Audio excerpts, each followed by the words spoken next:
Hello दोस्तों, मैं साक्षी आप सभी का स्वागत करती हूँ मेरे चैनल इन्फिनाइट लेवेंस में, जहाँ मैं आपके साथ फ्रॉम 1000 ईयर्स एगो का 18 पार्ट शेयर करने वाली हूँ। लेट आने के लिए माफ़ी चाहूँगी। और अब हम एपिसोड की तरफ बढ़ते हैं। पिछले एपिसोड में हमने देखा कि जिन यीशु से कहता है कि वो उसके साथ उसके अंतिम समय तक रहेगा। वो कहता है, मुझे नहीं पता कि आपके पास कितने महीने, कितने हफ्ते, कितने दिन बाकी हैं। आपके आखिरी पल तक मैं आपको इस दुनिया का सबसे खुश इंसान बनाऊंगा, परंतु तब मैं वो इंसान होऊंगा जो आपसे अधिक जिएगा। इन शब्दों को कहने के बाद जन जादूशो की तरफ स्माइल करता है और उसकी आंखों में जितनी विनम्रता अभी थी ना, उतनी विनम्रता तो आज से पहले उसकी आंखों में कभी भी नहीं थी, किसी के लिए भी नहीं। फिर वो सॉफ्टली कहता है, शायद यही मेरी सजा है, आपको अकेला छोड़ देने की अपने पीछे। मैं अपने बाकी जीवन को आपको याद करते करते बिताऊंगा। मेरे जीवन के हर एक पल में आप होंगे। आपने तो मेरे लिए 1000 साल तक सफ़र किया, 1000 साल तक तड़पते रहे। मैं इतना नहीं जी पाऊंगा। और फिर आपने जितना कष्ट झेला है मेरे लिए, उसके सामने ये कुछ डिकेड्स तो कुछ भी नहीं है। फिर वो जादूशु के फेस को टच करता है, उसके गालों को सहलाता है और बहुत ही धीमी आवाज़ में कहता है, ये सब काफ़ी है, ये सब काफ़ी है आशु। अब आपको और सफ़र करने की ज़रूरत नहीं है। शायद अगले जन्म में हमारी किस्मत हमारे प्रति थोड़ी और दयालु होगी और हम दोनों एक साथ रह पाएंगे। पूरी रात वो बर्फीला तूफान उस स्नोई माउंटेन पर आतंक मचाता रहा। हालांकि सुबह होने के बाद वहाँ पर रूथलेस विंड्स बहने लगी, जो कि सूरज को मार्ग दे रही थी उदय होने के लिए। ऐसे जैसे कि वो सूरज से कह रही हो कि एक नए दिन का आरंभ करे। 1000 साल का इमॉर्टल आज मॉर्टल वर्ल्ड में उतरा था, कभी ना वापस आने के लिए। एक मॉडर्न सिटी में लाइफ इजी नहीं थी एक ऐसे इंसान के लिए जिसकी बाहरी दुनिया की नॉलेज 1000 साल पहले ही रुक चुकी थी। जब वो गोंगजुन को उस माउंटेन के नियरेस्ट टाउन में छोड़ने आया था, वो इतनी जल्दी में था ना आधी रात को, कि उसने अपने आसपास की सराउंडिंग्स पर बिल्कुल भी ध्यान नहीं दिया था। उसके दिमाग में बस एक ही चीज़ चल रही थी उस समय, कि कैसे वो इस इंसान को इसके जैसे जो ह्यूमंस हैं उनके पास छोड़ पाए, ताकि गोंगजुन सलामत रह सके। हालांकि अब उसने माउंटेन छोड़ दिया था अपनी मर्जी से, अपने भले के लिए, और वो खुशी खुशी जो फ्यूचर की दुनिया है उसमें एंटर कर रहा था। और जैसे ही उसने उस शहर में अपना पहला कदम रखा, वो तो अपने आसपास की सराउंडिंग्स देखकर एकदम से ही शॉक्ड हो गया था। उसको समझ में नहीं आ रहा था कि वो क्या करे। अभी ये कहा जा सकता था कि वो ऑलमोस्ट बहुत डरा हुआ था वहाँ पर, और ये चीज़ वो अपने चेहरे से दिखा नहीं रहा था, पर वो ना जुन से ज़रा सा भी दूर नहीं चला था। वो बिल्कुल सट के उससे चल रहा था, उसे कस के पकड़े हुए था। वो हिम्मत ही नहीं कर पा रहा था कि वो जुन से ज़रा दूर हट के चले। और इतना सबूत तो काफ़ी है ना ये जानने के लिए कि वो वाकई बहुत डरा हुआ था। अर्जुन ये बात समझ भी रहा था, इसलिए वो खुद जादूश को खुद से अलग नहीं कर रहा था, उसका हाथ कस के पकड़े हुए था। इसके बाद वो दोनों जिनके अपार्टमेंट में आ गए, एंड जादूश को अभी भी ये सब चीज़ें बहुत अजीब लग रही थी, लगना ही चाहिए था। जिनके घर में जो भी सामान था उसे देखकर वो काफ़ी अजीब फील कर रहा था, लेकिन एटलीस्ट उस घर में उन दोनों के अलावा और कोई नहीं था, तो कोई प्रॉब्लम नहीं होने वाली थी। फिर जिन ने जादूश को थोड़ी देर रेस्ट करने दिया और उसके बाद उसे सिखाने लगा धीरे धीरे करके मॉडर्न ज़माने की चीज़ें।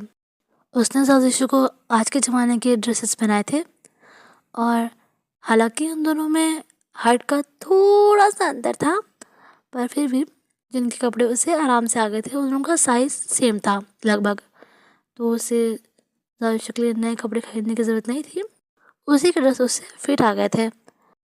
अब यहाँ समस्या ये थी कि जादूशु अपने बाल नहीं कटवाना चाहता था, क्योंकि अगर वो बाल कटवा देता तो वो वाइट जेड हेयरबैंड कैसे पहनता। तो जुन ने सोचा कि अगर इन बालों में थोड़ी हेयर स्टाइलिंग कर दी जाए तो जादूशु के लंबे बाल भी कुछ इंटरफेरेंस नहीं करेंगे जादूशु के यहाँ पर रहने पे, जैसे कि वो अब यहाँ रहेगा ना तो उसके लंबे बाल लोगों को अजीब लग सकते हैं, पर अगर इनमें कुछ हेयर स्टाइलिंग कर दी जाए तब तो ऐसा कुछ नहीं होगा ना।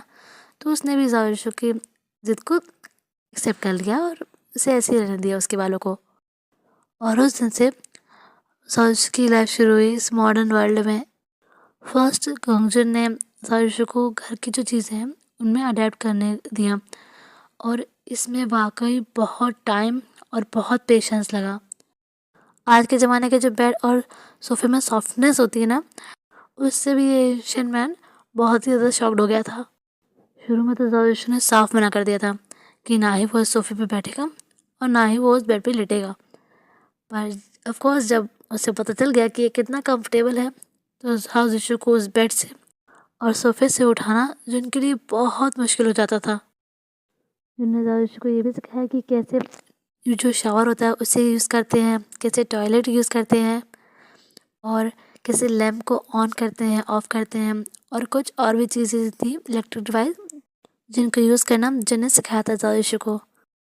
फ़ोन और टीवी कैसे यूज़ किए जाते हैं वो सिखाने में तो वाकई बहुत टाइम लगने वाला था। तो जुन ने जाविशु को धीरे धीरे करके सिखाया कि ये कैसे यूज़ किए जाते हैं। दिन के वक्त जब जुन ऑफिस में रहता था तो जाविशु घर पे अकेला रहता था। अब ऑब्वियस सी बात है, वो ना टीवी देख सकता है, ना फ़ोन चला सकता है, ना ही लैपटॉप चला सकता है। तो जुन ना उसके लिए खूब सारी स्टोरीज बुक लेके आया था ताकि वो घर पे बोर ना हो, और ये वाकई एक बहुत ही बेहतरीन आइडिया निकल कर आया था। अब समय कितना भी बदला हो, कहानियाँ तो आखिर कहानियाँ ही होती है ना। जाविशु ने कुछ ही समय में खुद को उन कहानियों में डूबा हुआ पाया था। अपने फ्री टाइम में जुन जाविशु को बाहर लेकर जाता। वो दोनों कई जगह गए थे, म्यूज़ियम, अम्यूज़मेंट पार्क और एक्वेरियम, और कभी कभी पब्लिक पार्क भी। वो ना जाविशु को हर तरह का खाना खिलाता था, तरह तरह के रेस्टोरेंट्स में, दोनों तरह के कुजीन्स ट्राई करवाता, इंटरनेशनल भी और लोकल भी।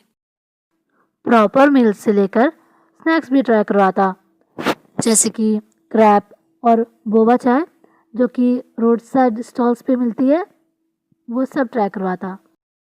जाविशु जुन से बहुत सारे प्रश्न करता और जुन उन हर एक प्रश्नों का बिना फेर हुए उत्तर देता। वो देखता कि कैसे जाविशु अंडरस्टैंडिंग में नोट करता और कैसे कभी कभी स्माइल करता खुशी से, और कभी कभी उसका उत्तर सुनकर एकदम से ही शॉक्ड हो जाता। तो कभी कभी हैरानी में अपनी आईब्रोज को सिकोड़ लेता। जो भी हो, अर्जुन ये बात तो जानता था कि जाविशु की मृत्यु का समय जल्द ही आने वाला है। वो दोनों कभी इस बात को मेंशन नहीं करते थे, पर उन दोनों ने ही नोटिस किया था कि जाविशु के जो बाल थे वो दिन पर दिन सफ़ेद होते जा रहे थे, बढ़ रहे थे उसके सफ़ेद बाल। शुरू शुरू में इस चीज़ का असर सिर्फ उसके बालों पर हुआ था, और उसके बाद इस प्रोसेस ने जाविशु की बॉडी पर भी असर दिखाना शुरू कर दिया। जाविशु अब बहुत ही थका थका फील करने लग गया था, और कुछ समय के बाद उसकी जो नींद थी वो बहुत ही लंबी होती चली गई। मतलब जाविशु को इस समय बहुत नींद आती थी, बहुत ज़्यादा नींद आती थी उसे। ये एहसास जिनको बहुत तकलीफ दे रहा था कि शायद किस दिन जब जाविशु सोए तो वो उठे ही ना, पर वो इस एहसास के बारे में सोचना ही नहीं चाहता था। जिन ने तय कर लिया था कि जाविशु के पास जितने भी दिन बचे हैं ना, अब उसमें जिन जाविशु को दुनिया का सबसे खुश इंसान बनाना चाहता था, इसलिए उसने अपनी तकलीफ, अपने दुख को जाहिर नहीं होने दिया।